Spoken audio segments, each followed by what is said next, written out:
Update po tayo mula sa Pag-asa. Nananatili ang wind signal number 1 sa ilang bahagi ng Luzon dahil sa banta ng Typhoon Julian.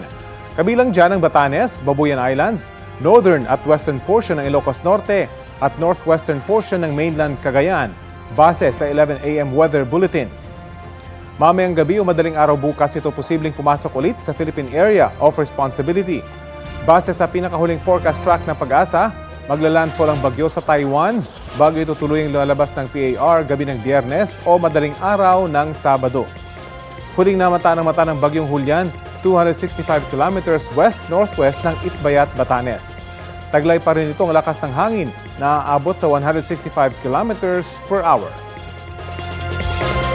Kapuso, alamin ang maiinit na balita. Bisitahin at mag-subscribe sa GMA Integrated News sa YouTube.